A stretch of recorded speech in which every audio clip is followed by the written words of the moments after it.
Okay. Oh, I forgot. I'm starting this one, aren't I? Hey, everyone. Welcome back to episode 122 of the Laravel News Podcast. I am Jake Bennett, and once again with me, as always, my wonderful co-host and Aussie celebrity, Mr. Michael Dorinda. Michael, welcome back to the show. A celebrity is a stretch, but I am happy to be here. No, true story. Celebrity, Aussie celebrity. All depends on your perspective, right? Celebrity in which you're a celebrity in your own home, for sure. I'm a celebrity. Eli's a big fan. Oh, well, that's debatable at the moment. You lay them down for naps, they become not such a big fan, but yeah. Outside of that, I get him up in the morning and all he does is yell at me for 20 to 30 minutes that he wants his mother. So he's in that phase. You know at what? The moment. You take it. You take that abuse. That's what we do as dads. It's okay. It's okay. Hey, for all of our American listeners out there, happy 4th of July. It is the 4th of July right now as I'm speaking. It is 11:37, so we're going to squeeze this one into the 4th of July. We just got done watching some fireworks, which was really fun. And it's a pretty chill day because nobody's getting together. Usually it's like parades and like everybody's going out and seeing all these crazy fireworks. And so it's usually a pretty crazy day, but we had a pretty chill day today, so it was fun. Got together just a couple friends, shot off some fireworks, and it was good times. Nobody lost a hand, so that was good. That's good. That was good. Well, I mean, I can't see your hands, but I'll take your word for it. You've been very coy with your hands. You haven't waved them around much yet.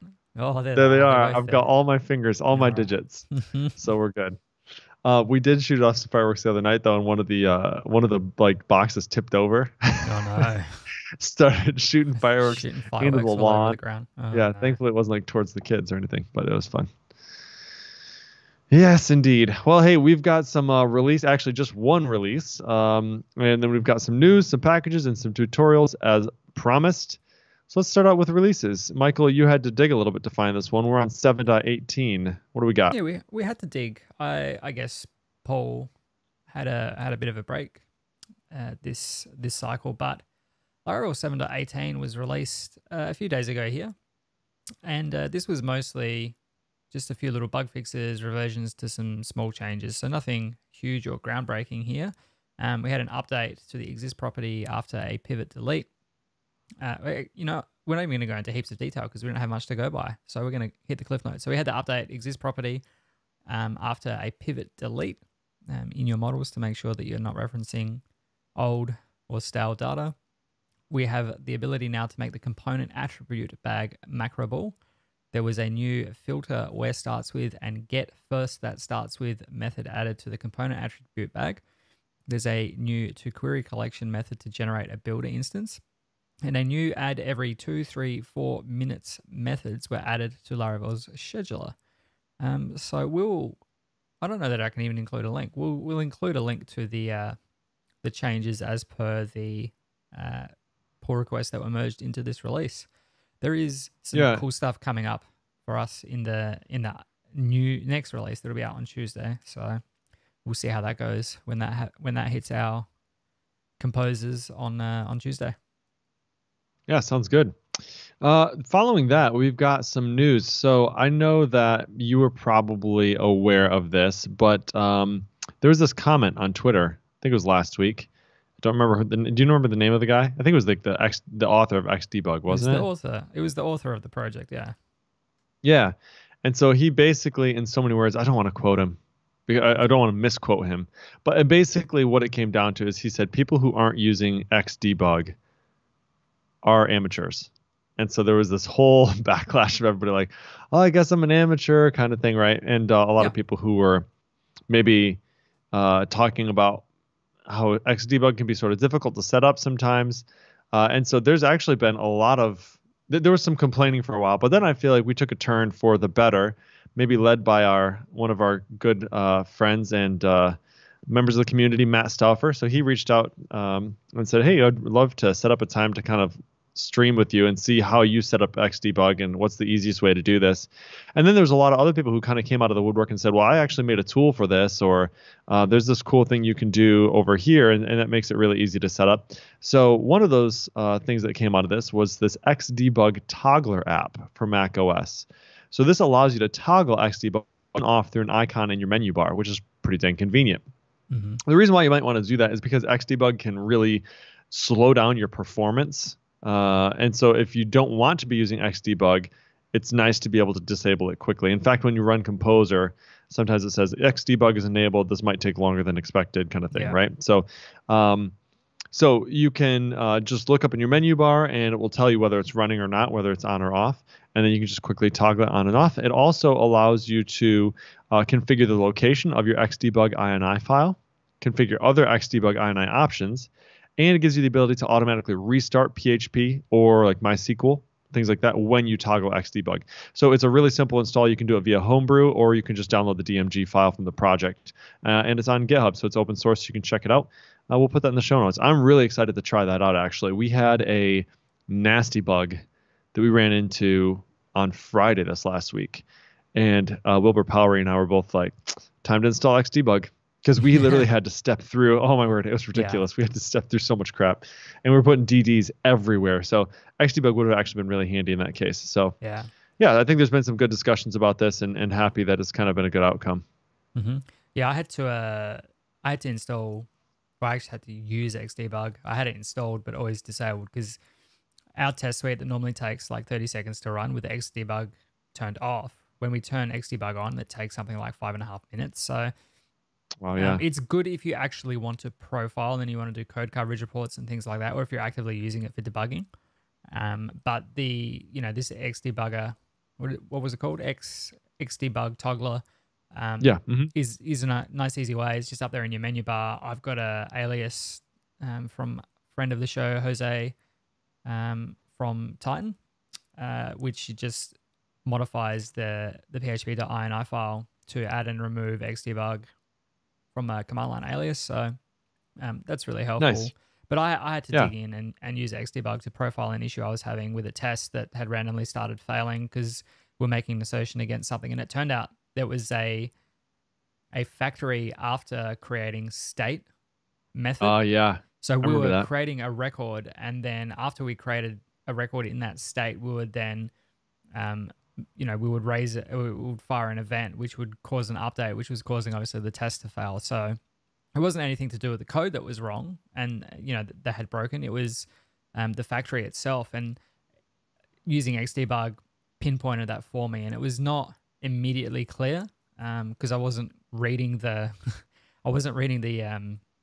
debug output properly. I was reading like the file names, but I wasn't reading the path, and it wasn't until I read the full path that I realized that the error was being triggered within the factory, not within any of the application code. So it saved me a lot of time, to be honest, because I just looked at it, I'm like, what is happening here? Because we haven't changed any of that code. Why would it be failing all of a sudden? So and it's so nice because when you can basically like step through each piece, and then you can inspect kind of the variables and what they're set at each point, right? So if you're looking at like, this condition is matching and I'm not sure why, like what are all the conditions kind of leading up to that? You can inspect each one all the way up. You don't have to DD everything separately. You just kind of pause here. Let me look at it. Okay, continue on, pause here. Yeah. They're really cool. Unless you accidentally step into instead of step over, and then you have to bail out of the whole process and start stepping from the beginning again. So it's it's a powerful tool.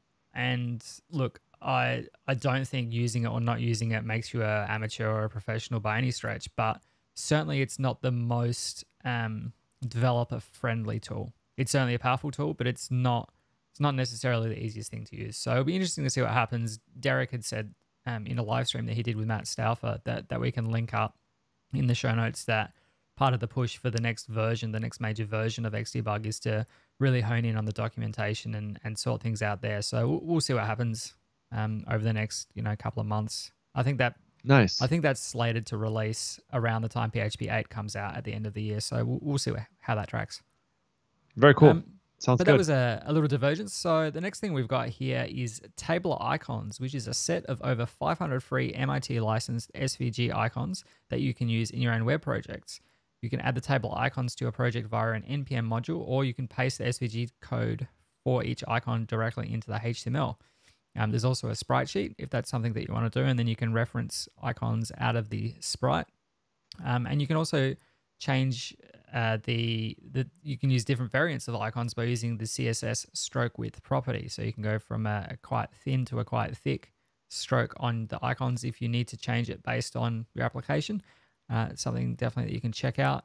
There's also the Tailwind UI kit, which is a premium open source dashboard template based on Bootstrap. So we'll have links to both the icon set and the UI kit in the show notes. Yeah, I actually, this is not on Laravel News, but I wanted to share this real quick. I actually just recently discovered this resource. It's called Orion Icon Library, ORION Icon Library. And it's the thing that I really like about it is this idea of stroke width. So you talked about it with these tabular icons. You can just modify the stroke width CSS property in order to be able to kind of modify how thick the stroke is on them. With SVG icons, you can do that quite easily, which is great.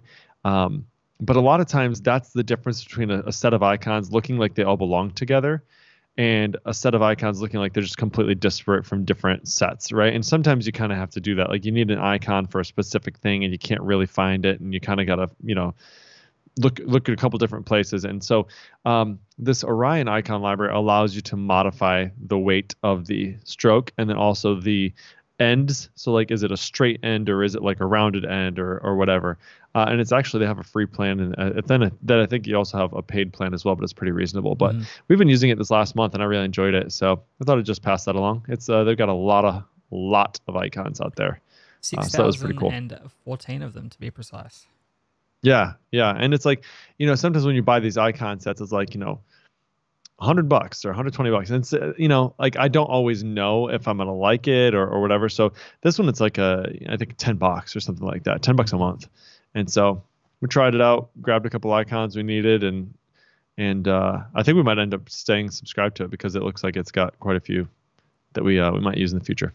Very cool. In any case, that was free there. Next up on the list, we've got this Laravel Worldwide Meetup. So Laravel now has an official worldwide meetup. This is not a conference. This is not a it's not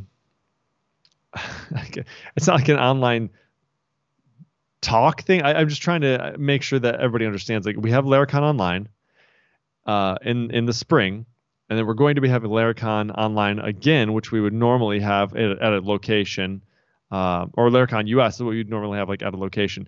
We've already had.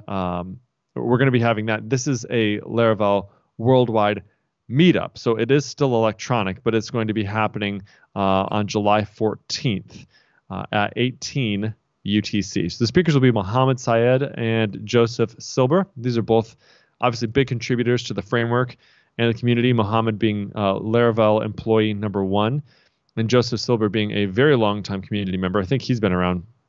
He's been around forever. Yeah. So the goals of this meetup is to introduce new speakers to the Laravel community, as Freak has put it in his announcement. If you'd like to become one of the future speakers, you can propose your topic on the site, and the goal is to have each talk be about 30 minutes. So not super intimidating, right? It's only a 30-minute talk. And so hopefully you can pitch a talk there and get some exposure and share your knowledge with the larger Laravel community. So you can visit the official site for all the details on this event and also join the newsletter. That's at meetup.laravel.com. Yeah, it's a cool project. It kind of came out of nowhere, I suppose. I know that Frank had it was JMac and Nuna spoke, and it was just like an informal thing, but this is like an official Laravel meetup. The aim is obviously to do it monthly, like we would any normal in-person meetups. I've got the PHP Adelaide meetup here. There's meetups all around the world that usually happen once a month and usually go to a location. And depending on where you are, if it's in, for example, India, I know their meetups are like 200 people. Ours, we might get 10 to 20 people. They vary in all kinds of different sizes. This would be a really good way to get some of the speakers from around the world that aren't quite at the level or aren't so sure if they want to speak at a conference, because there's a lot of work in it to make one of those what typically are considered to be like groundbreaking topics or really well put together things. The meetup, they'll still be high quality talks, but it'll certainly open the door for more people to like build up their speaking repertoire. So looking forward to seeing some more talks, because we get the Laracon US and Laracon Online, and that's 10 to 20 talks, once a year, and they're really great talks, but it's, there's kind of like nothing in between unless you go looking for specific things. So it'd be cool to have a little dash of Laravel from all around the world, from hopefully new and exciting speakers, month to month as we go on. So definitely check that out if you are interested. As Jake said, we can get some talk proposals together and hopefully see some new faces and new ideas popping up month after month for a long time to come. Absolutely. The next thing we have here is the Tailwind CSS Intellisense plugin, which is now an official first-party plugin for VS Code put out by the Tailwind team. They recently hired the original creator of the Intellisense plugin, which was Brad Collins. So he started working for Tailwind a little while ago. And his first, I guess, public piece of work for Tailwind was to build and ship a new release of the Tailwind CSS Intellisense plugin that adds Tailwind-specific linting for both markup and CSS. So this will now, rather than just giving you a breakdown of all of the Tailwind class names and the auto completion that you got in VS Code before, we now have the ability to detect errors in your CSS. So quoting from the release announcement, Tailwind already detects CSS errors. For example, when you mistype a screen name in the @screen directive, the linting feature of Tailwind CSS Intellisense services these errors and displays them in context directly inside your editor. The linter will validate your @Tailwind, @screen, @variants, and @apply directives, as well as any theme function calls. So that'd be really helpful. When you're adding things in, you're not noticing any effect of those changes. So that's one of the main things that was added. The other thing that was added is catching conflicts in your HTML, quoting from the release announcement again. There is one more lint rule which analyzes class list in your template files and highlights any instances where utilities seem to be in conflict. For example, you probably didn't intend to have an MT6 and an MT4 in the same class list. So that'll be really good because you can get, this leads to unpredictable things, especially if you've got quite a lot of classes, for example, and they've scrolled off the screen and you don't see that you've got the duplication in there. And you're trying to figure out, why is my MT6 not applying? Because the MT4 is further down the list. So definitely check that out. There was also some quick fixes included and some configuration options. So definitely check that out if you're a VS Code user. Looks like a really powerful piece of tooling, and it's cool to start seeing the fruits of the new employees that are coming into the Tailwind CSS fold. Yeah, a couple things. I think that one thing that would be really interesting is the ordering of different properties. So that's sometimes why I feel like I get mixed up with if there's conflicting properties, is because I'm typing it all the way on the left-hand side, but there's something I forgot about all the way on the right-hand side. And like you said, those class lists get sort of long, especially if you're dealing with responsive stuff, if you're doing all the responsive items. So I've kind of got a personal style that I do where I'm kind of break them up on a new line according to each different screen size. I kind of have my base styles and the first line, and then as I kind of go up to the different sizes, any modifications for different screen sizes kind of get their own line. But I'd be interested if there's a prescribed. There isn't right now, I don't believe. There is. But if there was prescribed, is there really? Yeah. So this plugin, these are just new features that have been added, but this extension already does that sorting for you. Oh, perfect. I didn't see it. Okay, gotcha. Autocomplete linting. It does a hover preview. It will sort the classes for you. Good. Sweet. That's awesome. Because I don't care what the order is. I just care that it's consistent. And for any of our existing stuff that has Tailwind classes in it, it's kind of a little bit annoying because when I've got it to reorder on save. So when I save the file, because I wanted to change one thing, down here, and then you've got the whole file has changed because it's reordered the classes. Right. But you don't have to do that once. So definitely check it out. That is a super cool thing. It helps just in terms of across the team. You don't have to think about it. It's consistent. It's always going to put things in the same order. And it means you don't have to think about it, which is the best part. Yeah, I'm curious how difficult this would be to port to PHP Storm. There's a port for Vim, so I guess they can figure out how to do it for PHP Storm. I think we talked about this last time. I think they can. Yeah, I think someone did mention that there was a port. I'm sure there'll be someone in my mentions on Twitter that's mentioned it. So I vaguely recall you mentioning that, but because it was PHP Storm, I didn't pay heaps of attention to it. But thank you to whoever you were, assuming you are not a figment of my imagination. Yeah, that's funny. Awesome.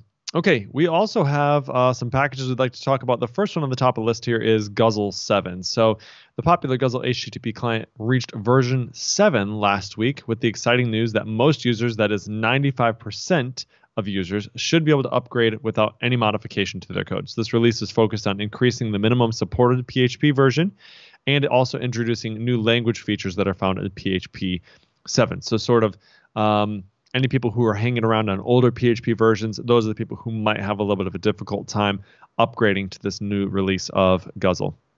It implements PSR 18. It dropped PHP 5 support. The minimum version is now 7.2. There are type hints and return types for functions and methods, which have been added wherever possible. And then there's also IDN support for redirects. So be sure to check out the 6.0 to 7.0 upgrade guide for a list of known backwards compatibility breaking changes with 6.x. One of the items that Paul had noted here that he found interesting was that the client HTTP methods like get and post and those sorts of things have strong typing now. So the get, head, put, post, all those things, and delete async methods are now implemented as genuine methods on the Guzzle HTTP client with strong typing. It used to be a _ call implementation, like a magic method sort of deal. Yeah. But it won't be. It's still there for backwards compatibility, but it won't be invoked in normal operation. It'll use these new methods. So if you still need to access the version 6 documentation, it will be out there. You can also check out the version guidance table in the project's README. And at the time of writing, the latest docs have Guzzle 6 in the heading. But if you go to the /latest on the end, those are where you find the Guzzle 7 docs. So lots of good stuff in here. Paul added some additional details around what's been added, changed, fixed. You can check those out in the show notes. If you're using the new HTTP client in Laravel, I'm not sure if it's upgraded to 7 yet or not. I doubt it will matter. I doubt it will matter. I don't know that it will be, but I assume it will possibly support it in Laravel 8. That'd probably be a good time to change it. That's a good point. Awesome. So that's Guzzle 7. There you go. The next thing that we have is the Laravel Media Uploader package from Ahmed Fadi, which uploads files using Sparsy's media library package before saving a model. You can then attach uploaded media to the model in your controller. So it's basically a one-line command or a one-line function call. You would create your new blog post, for example, and then from that blog post, you can just call add all media from tokens, and it will attach any media that was uploaded as part of that request to that newly created model record. According to the README, media processing happens in the following ways. All videos will be converted to MP4, all audio will be converted to MP3, all images width and height and ratio will be saved as a custom property, and all videos and audio durations will be saved as a custom property. You can also attach media in more specific ways, and on the front end, the package is stitched together with a companion view component as well. You can check out the component usage documentation for details on the front-end component, but a basic example is essentially just file-uploader. You can pass a configuration for the maximum number of files. If you were to attach it to a collection, any tokens that you would be including, which my guess is that they're references to the files that have been uploaded in case you need to modify them at some point in the future. You can label it. You can add some notes, which would be your help text, and you can also specify accepted file types as well. The package also includes some REST API endpoints to access uploaded files, display recently uploaded files, and show deleted media. As always, you will be able to learn more about the package, get full installation instructions, and view the source code on GitHub. We'll have links to that in the show notes. Very good. Paul also put up here for us, create model sequences with the Eloquent sequencer package. So this is having to do with when you are ordering things in a list. So think about like if you had a list of to-dos, or if you use like a Kanban board and you kind of need to sort them like, drag them to a spot and then drop them in there, and then it orders them. So this is, I think that's what this package has to do with. So Gustavo Gentile, he created this package for automatic sequencing of your models when adding new records. So it makes it trivial to rearrange things like to-dos or cards or lists of models. So they give an example here demonstrating a task list that has many task models. And then if you have a drag and drop interface for reordering, you could call the following methods, which are like a task update position 4 or task delete. So that would be remaining tasks would be rearranged after removing that particular task. So if you said, hey, I have one that's in position 4, but go ahead and delete the one that's in position 3, it would update all of the tasks below that to move up in the list, if that makes sense, right? That's something you would have to do manually. Otherwise, you'd have to update that position list. Finally, you could use the following methods to get the sequence list of tasks. So you call task, : sequenced, get, and that will order them for you in the correct order based on that position column. So that's pretty cool. I've not used drag and drop interfaces a whole lot before. We do have one spot where we do it.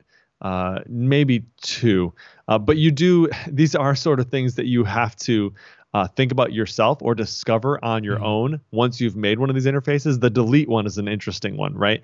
So when you delete, having to update those ones below it, you don't think about it, right? Until you have to do it. And then it's like, oh, yeah, I have to think about that.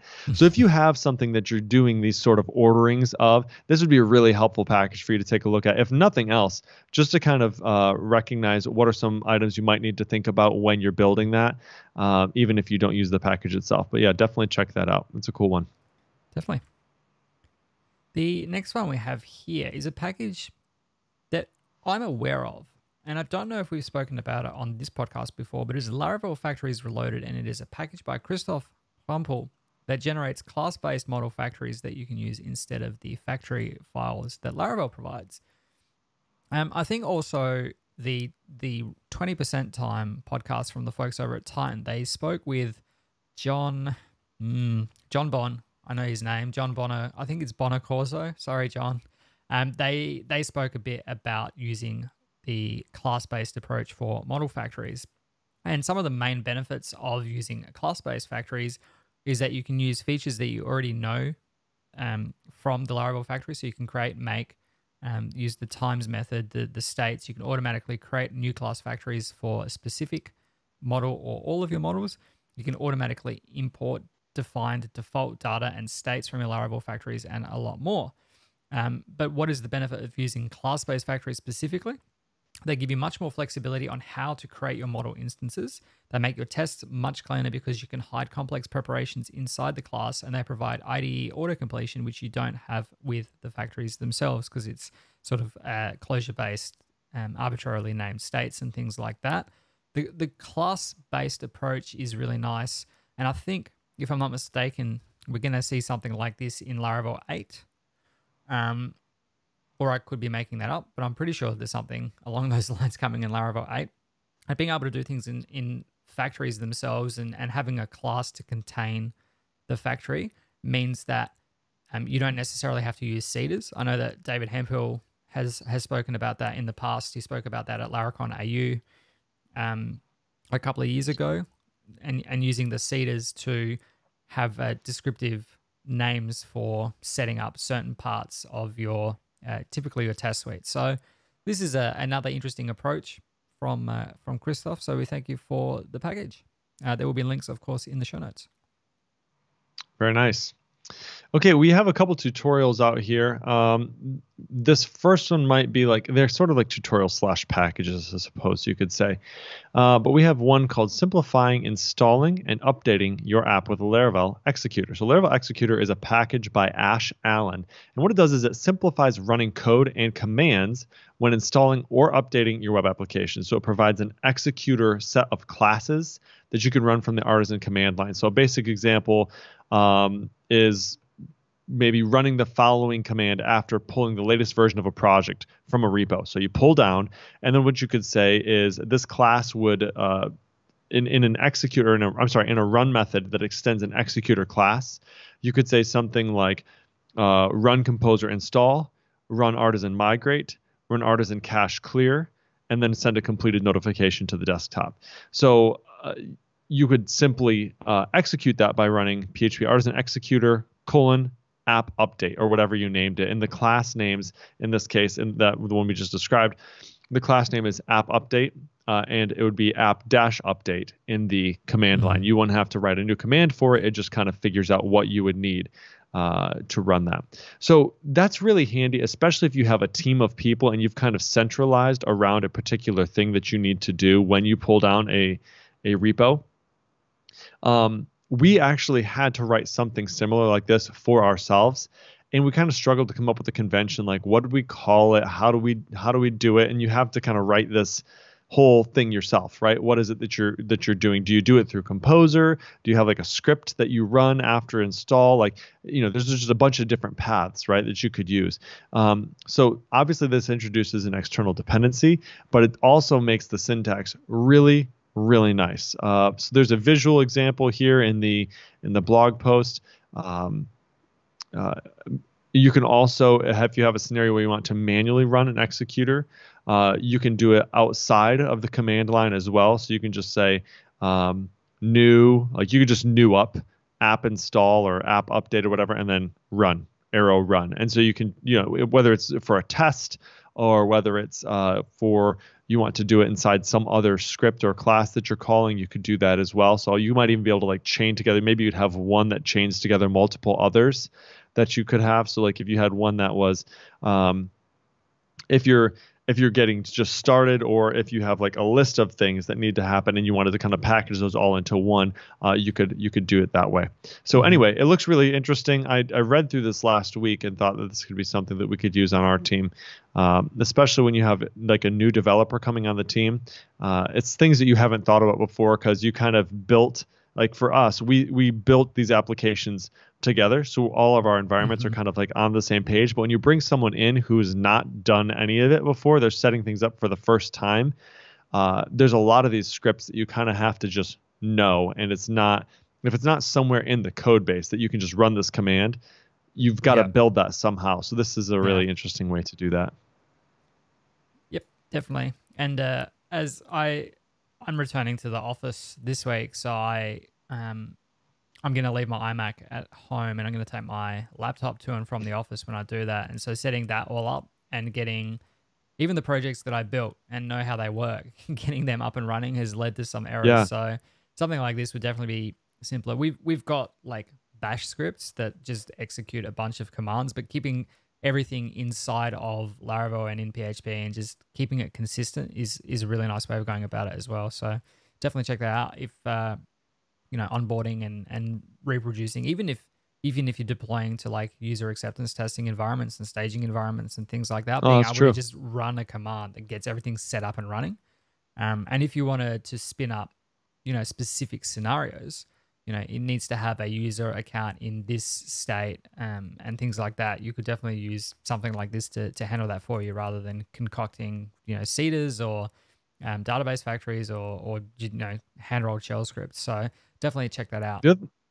The other thing I'm actually thinking about, which this would be handy for, so like in Envoy, which we use to do zero downtime deployments, there's the idea of like webhooks, right? Not webhooks, deployment hooks, I think is what it is, deployment hooks.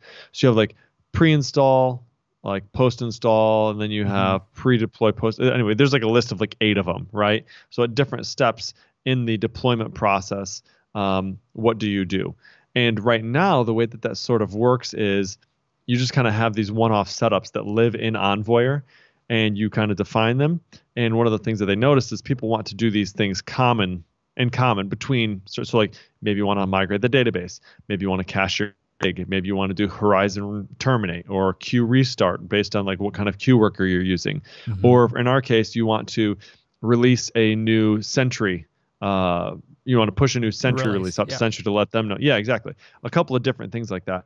And right now, those just kind of live in Envoyer, and nobody really knows what's happening unless you have access to that specific project in Envoyer. Yeah, not everyone would necessarily have access to Envoyer, right? Depending on how you your release process.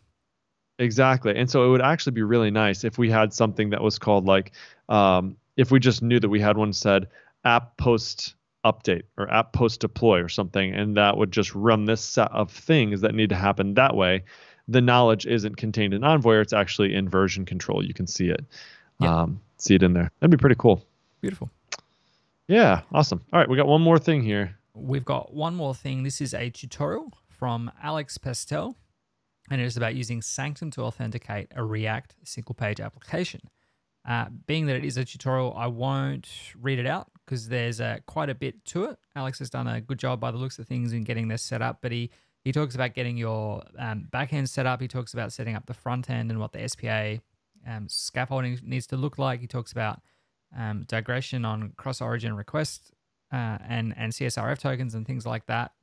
So he does go into a lot of detail around getting everything set up so that you can use Sanctum to authenticate your React-based single-page application. So definitely check that out.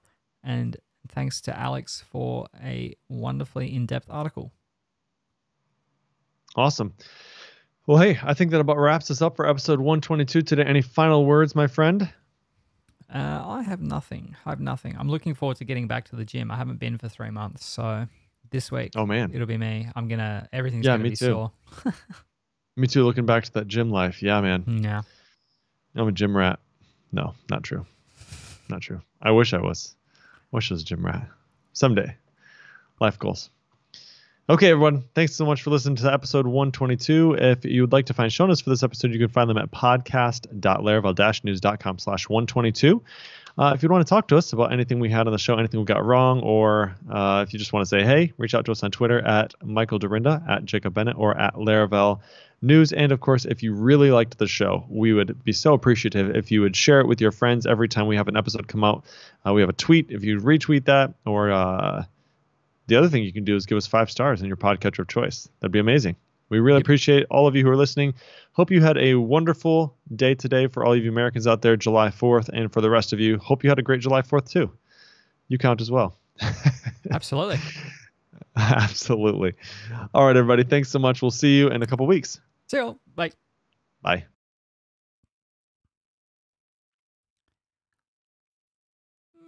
Clear.